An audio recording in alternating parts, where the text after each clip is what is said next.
Darkness stretched across the void like a suffocating shroud. In the sector known as Zareth's Reach, an unclaimed slice of space littered with the husks of ancient wreckage and forgotten battleships, an alien armada drifted with arrogant certainty. 7 Confederation warships, led by the flagship Varnock's Will, glided silently toward Earth's solar system. The flagship itself was a terrifying monstrosity, over 6 miles long and shaped like a twisted crescent claw, made from bioengineered alloys that pulsed with an eerie green hue. Its hull wasn't just metal, it was alive, responding to neural impulses from its crew, adapting in real time to environmental threats. 1,000 years of conquest had made the Varnock Empire masters of hybridized living technology. To them, Earth was merely another primitive world, a stepping stone on their path to full galactic dominance. On the bridge of the Varnock's Will, Grand Strategist Corthan Mal observed the blue planet with detached curiosity. His 6 eyes blinked, asynchronously, each one focusing on a different data stream as tendrils coiled beneath his robes. "Scans," he rasped, his voice a graveled hiss formed through centuries of war and mechanized vocal cords. One of his lieutenants, a 4-armed Varnock tactician with luminescent blood coursing through transparent veins, replied. "Minimal defense detected. Electromagnetic spectrum weak. Only low-orbit debris and orbital relics. No planetary shields. No detectable fleet signatures. Just silence." Corthan leaned forward, studying the glowing sphere displayed on the hologrid. So this is the origin of the myth. This ball of water and stone? The myth had persisted for centuries in the darker corners of galactic memory.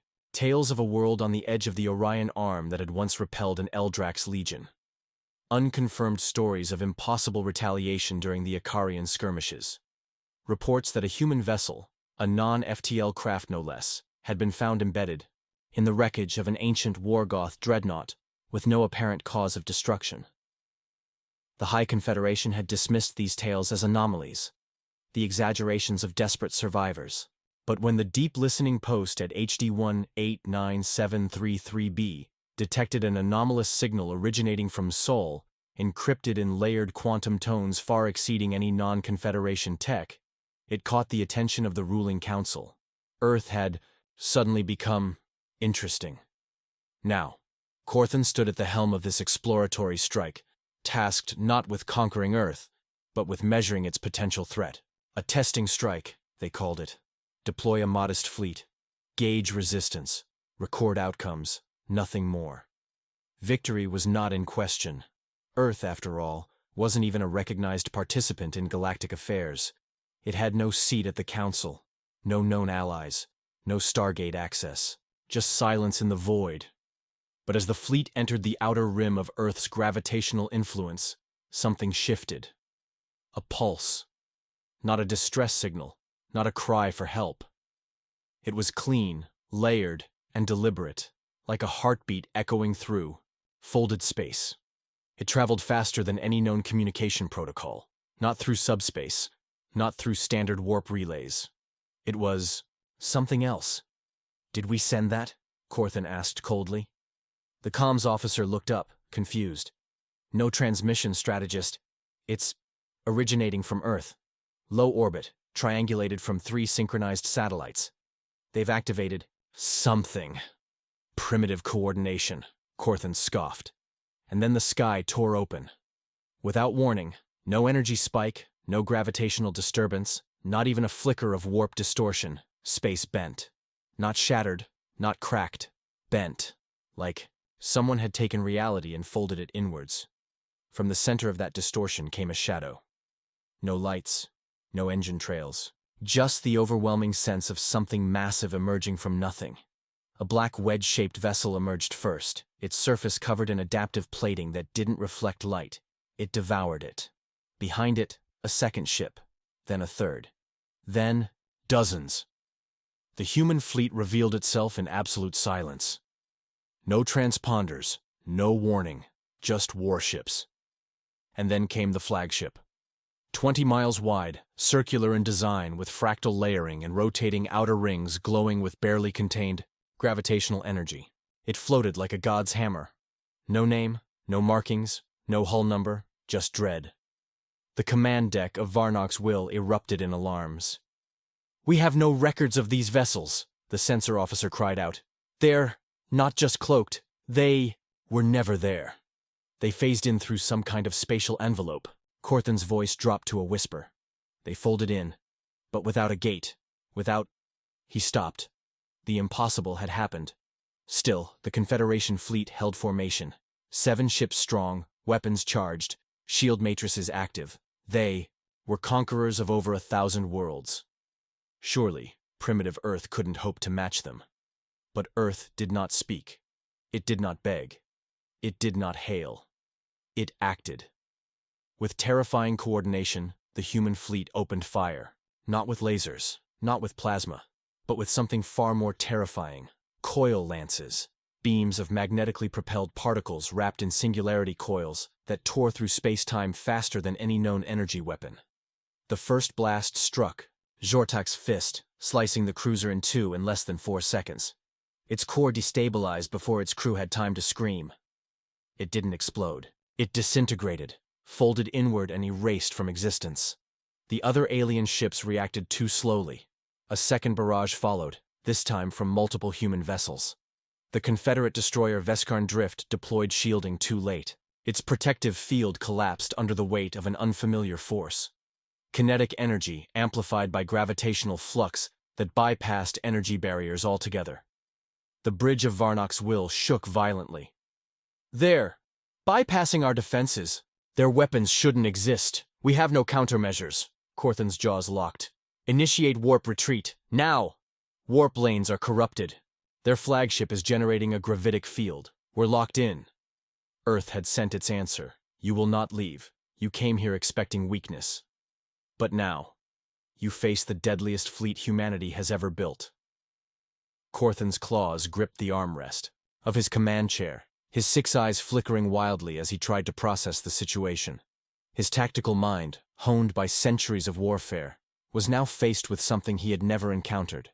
An enemy who did not fight on the terms of the galaxy's established rules.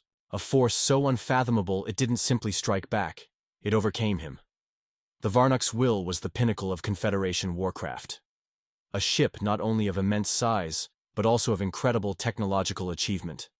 A living ship, grown rather, then built, with biosynthetic circuits coursing through its veins, constantly evolving to counter any known adversary.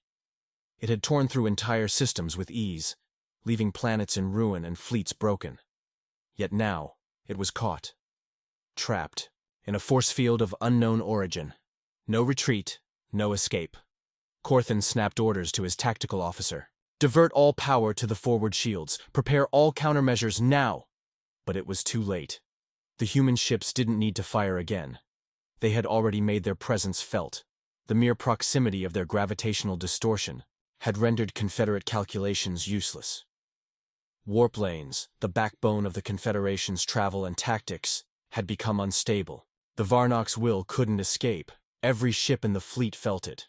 It was as if they had fallen into a trap that bent the very fabric of space around them, ensuring their movements were dictated by Earth's will. The human ships weren't just using advanced weapons. They were playing with the very essence of physics. The battlefield had become their playground. A place where every rule the Confederation had relied on for millennia was thrown into disarray. Corthan's mind raced. He had fought in over 100 campaigns, faced enemies of all kinds, Xenoprax, Eldrax, Acarians, but none had ever used such devastating manipulation of fundamental forces. Gravity, time, space. These were concepts that could break armies, destroy civilizations. And yet the humans had not just understood these forces. They had mastered them. Open comms. "Now," Corthan barked, his voice cold with an edge of desperation.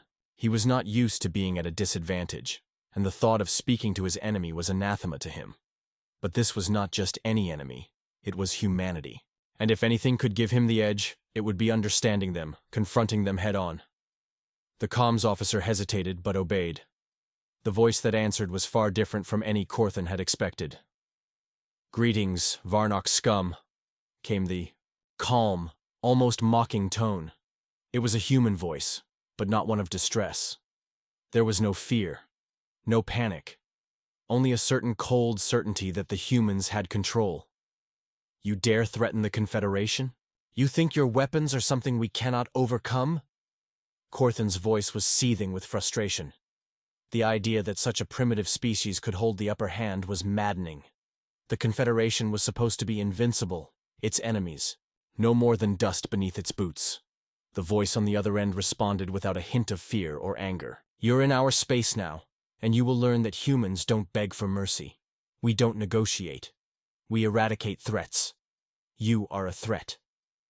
It was then that Corthan saw it. The human flagship. Still stationary, surrounded by a field of fluctuating energy that warped the very fabric of space around it, as if the ship was a black hole itself.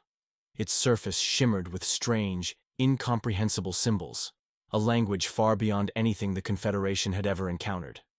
Then came the first blast. The human ships had already proven their destructive might, but it was the flagship that truly made its mark. The first volley from its main cannon was not a traditional energy weapon. No plasma. No electromagnetic projectiles. It was something far darker. A wave of energy. A massive, undulating pulse that caused a momentary rift in space itself. The energy wave spread outward, and where it passed, it left the Confederation ships frozen in place. Every system aboard the Varnox Will faltered as the wave tore through their energy fields. Corthan watched in disbelief as the Varnox Will shuddered. The living ship was destabilizing. The hybridized circuits coursing through its veins had no defense against the wave. Its adaptive bioalloys had no countermeasure. It was as though the ship was dying from within, unable to comprehend the nature of the attack. "Sir, we're losing power. The fusion core is destabilizing." The cry of the chief engineer cut through the tension like a blade. Before Corthan could respond, the human ships launched a second round of fire. The gravity cannons, with their horrifying precision, tore into the Confederate ships. But this wasn't just firepower. It was a methodical, almost surgical dismantling of their strength. Each shot hit not just the hull but the very core of the ships, targeting the most vulnerable points: propulsion systems, weapons arrays, energy reactors. The human ships had studied their foes in depth before making this move. Damn them! Corthan spat, slamming a fist into his command chair, but the human fleet didn't stop. Their ships hovered, calm in their destructive work, ensuring there would be no escape, no hope of retaliation. The Confederation armada was breaking apart. No longer capable of fending off the assault, the warships began to flounder in space, their systems glitching as the gravitational distortions generated by the human flagship took their toll. "What is this power?" Corthan muttered, his heart racing. He couldn't understand it. Every equation he had known, every theory he had studied, crumbled beneath the weight of these new revelations. These humans were wielding power that shouldn't have been possible, and yet they were doing it with apparent ease. Corthan had underestimated Earth.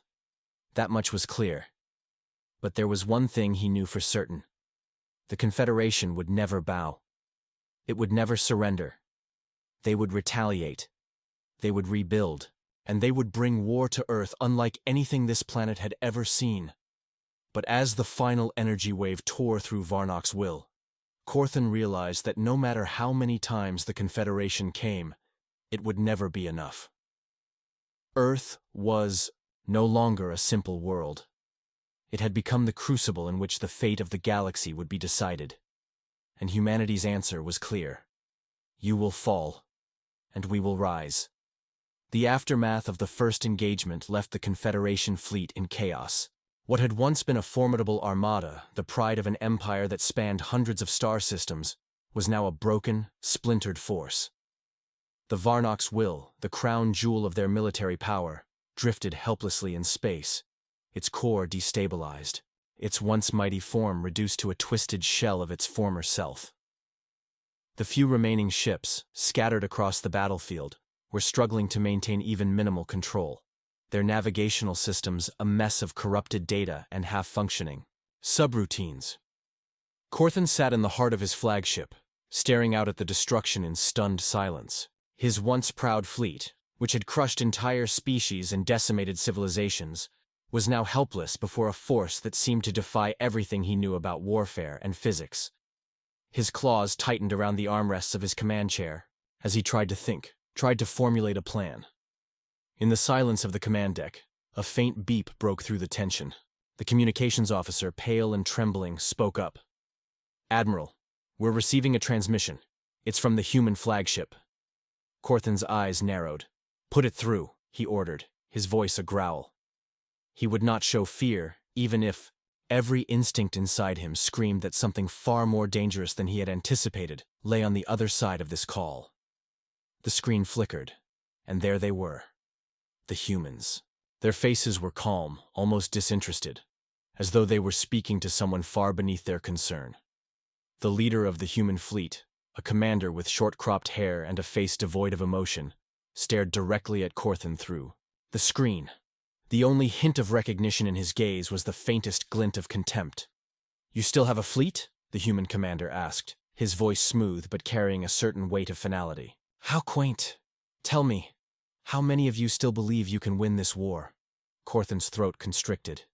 He had spent a lifetime mastering the art of intimidation, bending weaker species to his will with nothing more than fear. But here, in the face of this human, his fear was palpable. The human didn't simply threaten them. He spoke as though the war was already decided, as though it was an inevitability. And the more Corthan thought about it, the more that inevitability seemed to ring true. "You have broken our fleet, human," Corthan said, trying to sound more composed than he felt. "But you will not break the Confederation. We will rebuild. We will come for you again." The human commander did not flinch. Instead, he smiled. A smile that was both cold and knowing, as if he were watching something dying and waiting for the final breath. "Rebuild? You think that will matter? You think your empire will rise from the ashes of this defeat?" The commander paused, letting the silence stretch for a moment, before he spoke again. "You will never rebuild. This is where your empire ends, Corthan." The screen went black. The communication abruptly terminated. Corthan sat back in his chair, his mind racing. There was something unsettling about that smile, something in the way the human spoke. It wasn't arrogance, it was certainty. But how could they have such certainty? The Confederation had been an unstoppable force for centuries.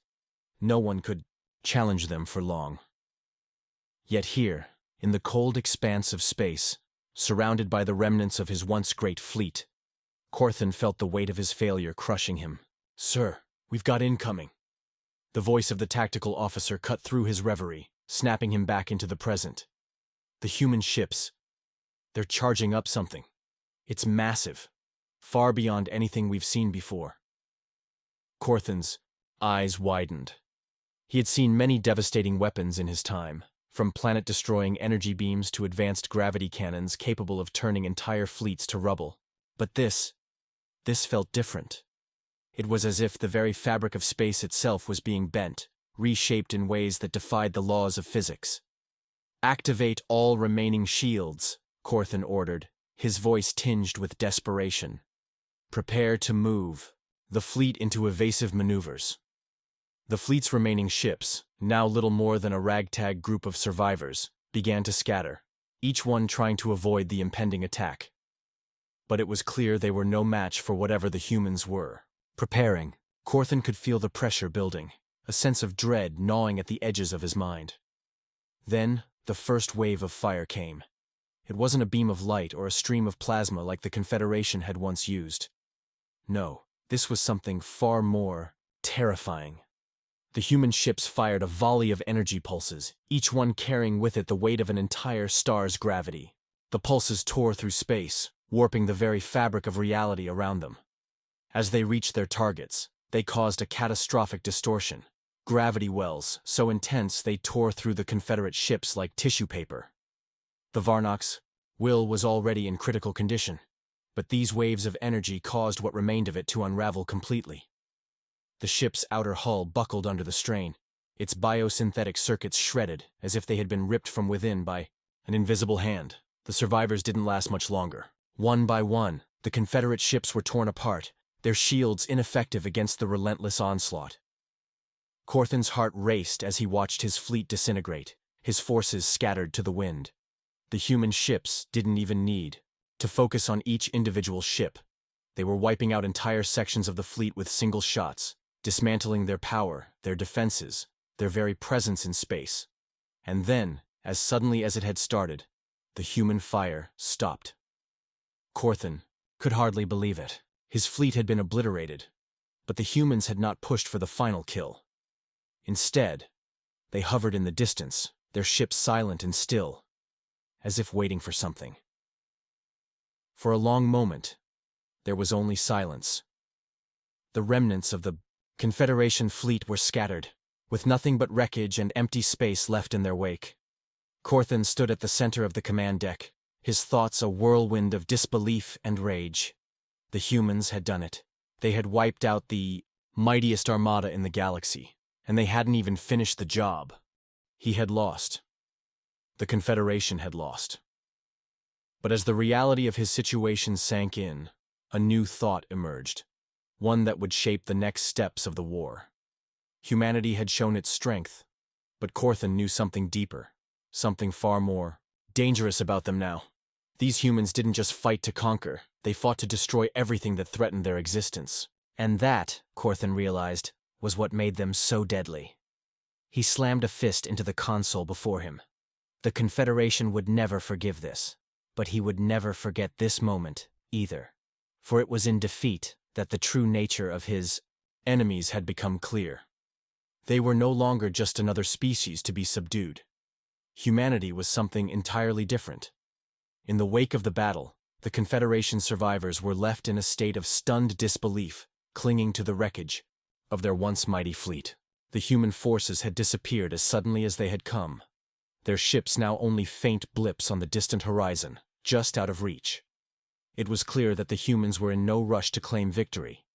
Instead, they had left behind a haunting silence. A silence that spoke volumes.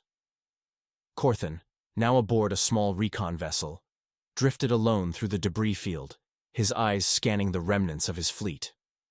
The scattered remains of warships, both human and Confederate, were all that was left of the once immense battle. Pieces of shattered hulls and twisted metal drifted in the cold void of space, floating like forgotten relics of a long-lost age. This wasn't just a defeat. It was a decimation. "Report." Corthan's voice crackled over the comms, his tone hollow. He had no intention of pretending that this was anything less than total collapse. His once proud armada had been turned to ash by a power they could neither comprehend nor counter. The communications officer, one of the few remaining survivors, hesitated before responding. "Admiral, we've lost almost 90% of our fleet. The Varnock's will it's gone. No survivors. We're scattered, isolated. The humans' technology, it's beyond anything we've seen before. Their weapons, they distort the very fabric of space itself." Corthan gripped the armrests of his command chair, his claws digging into the metal. The officer's words echoed in his mind, each one a dagger in the heart of everything he had believed in. How could this have happened? How could a single fleet, a fleet of humans, wielding technology he couldn't even begin to understand, have crushed them so completely? "They didn't destroy us outright," Corthan murmured, more to himself than to anyone else. "Why did they stop?" There was a long pause before the communications officer spoke again. "Perhaps they wanted to make a statement, sir. Maybe they wanted us to see our defeat, feel the weight of it, to let us know that our existence, our empire, is nothing in the face of them." The officer's words rang with an unsettling truth. The human fleet had not been a conqueror. It had been a force of judgment, one that dealt with its enemies as one might swat away an insect. And then, when the enemy had been thoroughly humbled, the humans did not finish the job. They had left them broken, not out of mercy, but out of calculation. It was a message, one that Corthan understood all too well. For days, the fleet drifted, too broken to fight, too battered to flee. Corthan, lost in his own thoughts, could not find a solution, could not see a path forward. The Confederation had been a juggernaut, its might unrivaled across the galaxy. Now, with their fleet shattered and their reputation in tatters, they were nothing. But in that silence, a spark of defiance began to take root within Corthan. He would not let the Confederation perish like this. He would not let his people fade into obscurity. destroyed by a species that had only just emerged on the galactic stage. There had to be a way to strike back, to regain their honor, to prove that the Confederation was not done yet. He stood, his claws curling into fists, his eyes narrowing with resolve. "Gather the survivors," he commanded. "We're not finished. We will rebuild, and we will return." But as he gave the order, a sudden and unexpected signal came through. It wasn't from the human fleet. It was from the Varnock's will, or rather, what remained of it. A weak, distorted signal. But it was enough to capture Corthan's attention. The signal was coming from deep within the wreckage, from a section of the ship that had been believed destroyed. A transmission. "Admiral," the communications officer said, his voice trembling. "It's coming from the wreckage of the Varnock's will. The data suggests it's a human signature." Corthan's heart skipped a beat. A human transmission. From the very heart of their most significant defeat? "Track it," Corthan snapped. "Bring it up on the main screen." The officer did as ordered, and the screen flickered to life, revealing a grainy, distorted image. A human face appeared, its features obscured by static, but the message was clear.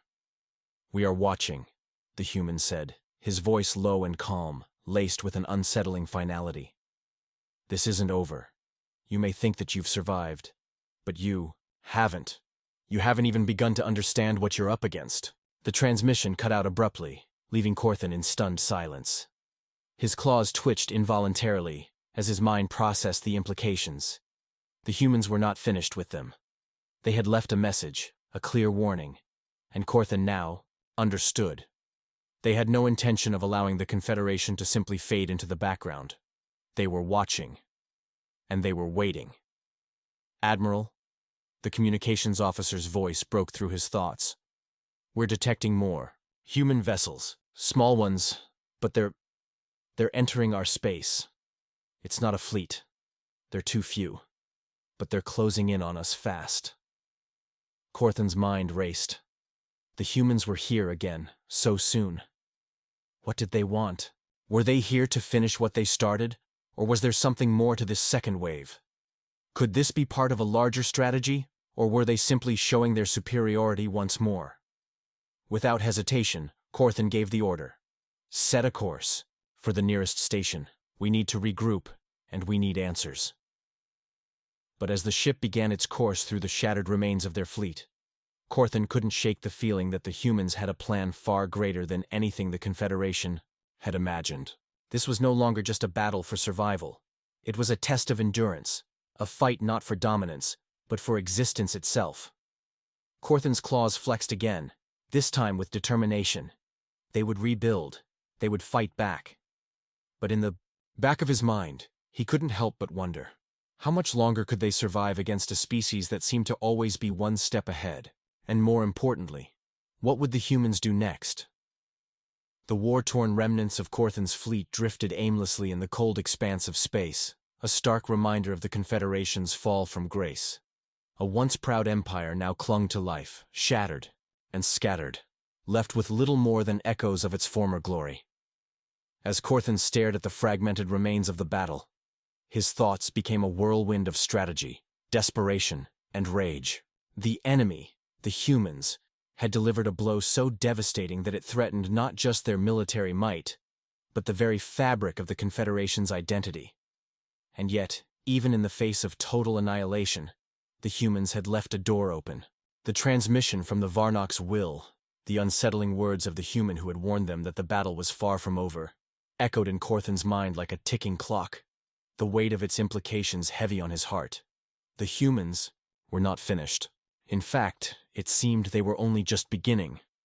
Corthan's mind raced with possibilities, each one darker than the last. What did this new wave of human vessels signify? They couldn't possibly be here to finish off the scattered remnants of his fleet, not when they had already delivered such a crushing blow. No, this was something more. The communications officer's voice broke through Corthan's thoughts, sharp and tense. "Admiral, we've got another signal. It's coming from the human ships. It's encrypted, but we're trying to break it." Corthan's posture stiffened. The enemy was closing in. Whatever this second wave represented, it couldn't be good. He turned sharply toward the screen as the officer's voice faltered, and a new transmission began to play. The image was crystal clear, this time. Unlike the distorted ghost of the last transmission, a human officer stood before a backdrop of what appeared to be a large, heavily fortified station. His expression was calm, almost too calm, given the circumstances. "I am Captain Aaron Novak of the Terran Fleet," the human said, his voice firm and deliberate. "What's left of your fleet has been scattered across this sector.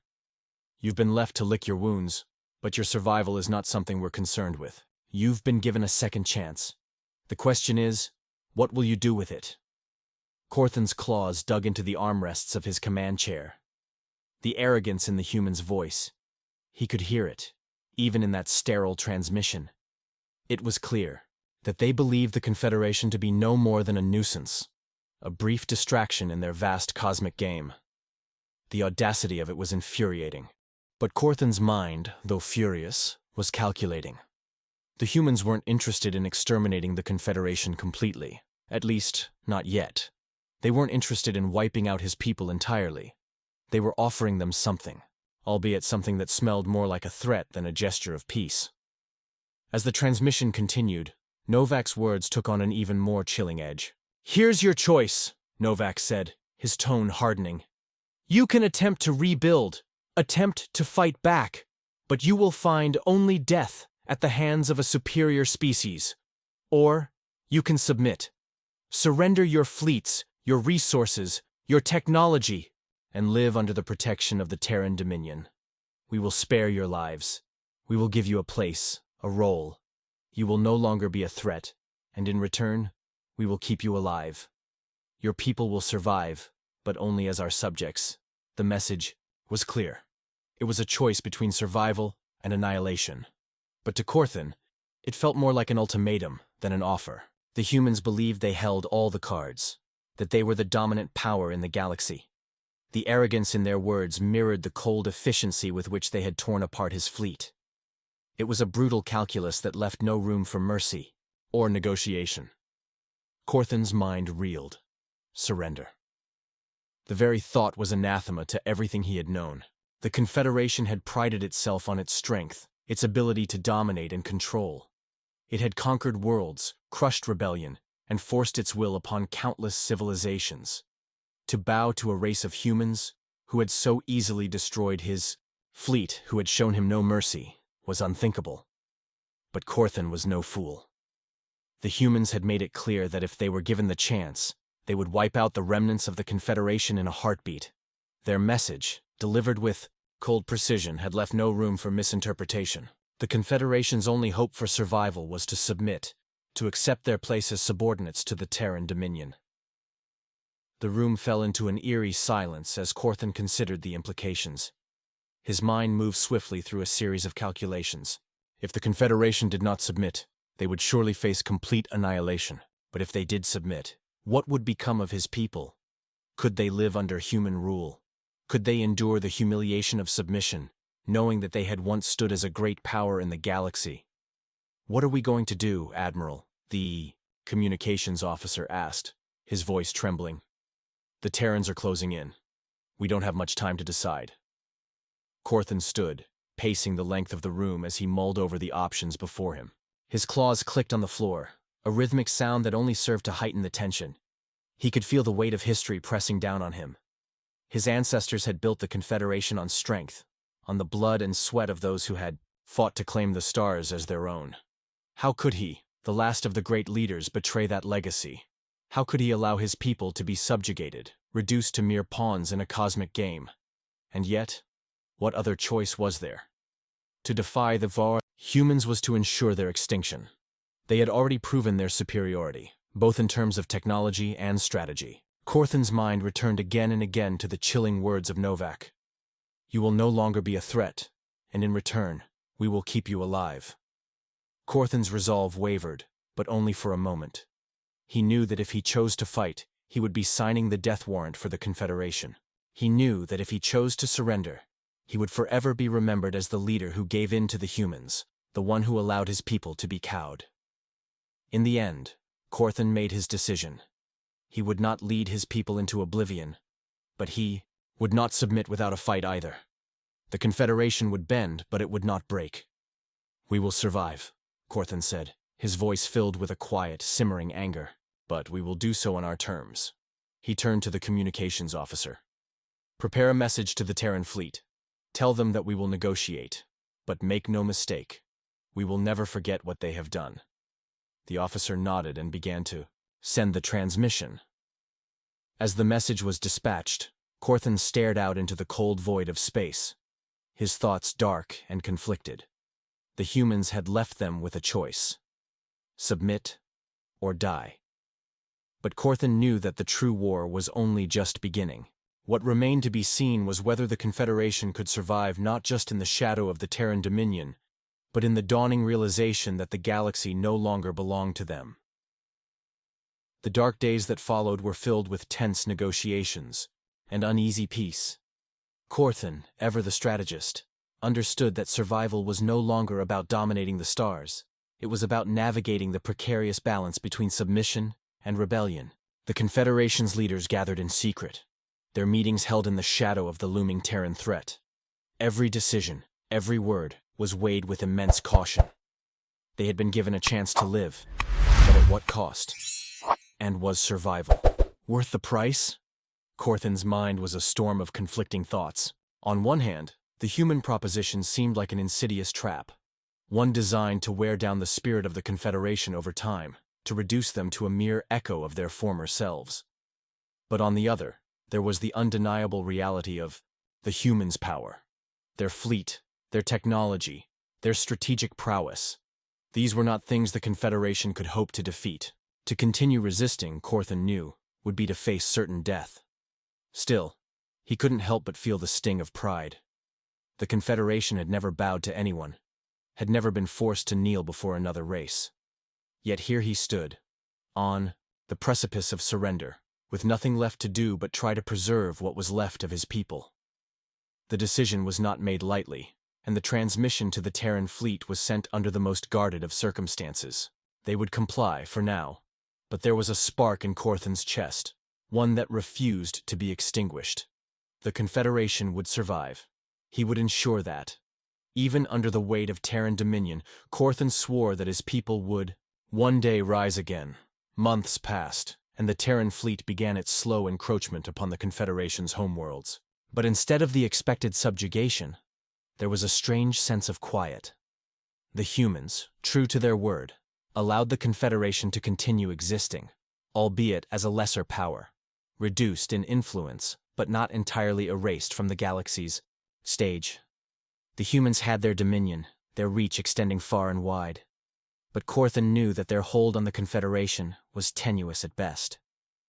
The humans had underestimated one thing: the resilience of the Confederation. Though broken, the Confederation was not finished.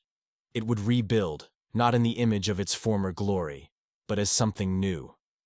Corthan had spent years as a warrior, a tactician, and a leader, but now he was something more. He was a symbol of survival, a symbol of the Confederation's tenacity. He would lead them, not to victory against the humans, but to a future where they could once again stand tall in the galactic community.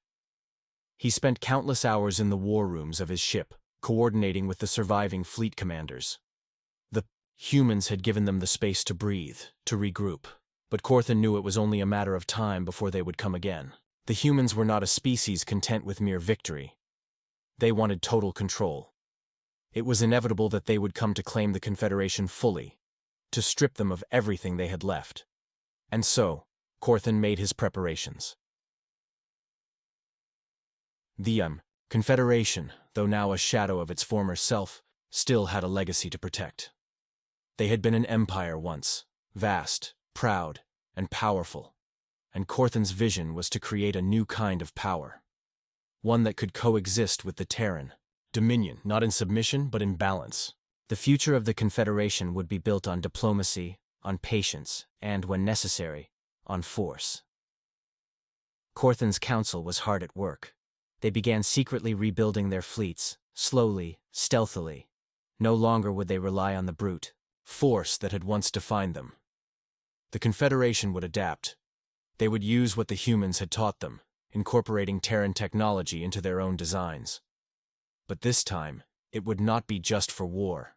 It would be for survival. They would become the shadows, the masters of subterfuge, the silent power that could strike when least expected. As Corthan walked the corridors of his flagship, he was reminded of what had been lost and what remained. The Confederation's people, though scattered, were not broken. They were still fierce, still proud, and still loyal to the legacy of their ancestors. And as long as that legacy lived, so too would the Confederation. Years later, long after the Terran Dominion had become a constant presence in the galaxy, Corthan stood on the balcony of his warship, gazing out at the stars. The Confederation had changed. It had adapted. And while they may have been forced to kneel before the humans, they had not bowed their heads in shame. They had endured, and in time, they would rise once more. The humans had thought they had won. They had thought they had broken the Confederation, reduced it to nothing more than a shadow of its former self. But Corthan knew the truth. Victory was never as simple as it seemed. In the depths of space, where empires rise and fall, the true battle is not won on the battlefield, but in the hearts and minds of those who refuse to surrender. And as long as Corthan drew breath, the Confederation would never truly fall. The story of the Confederation had ended, but the story of humanity's supremacy had only just begun.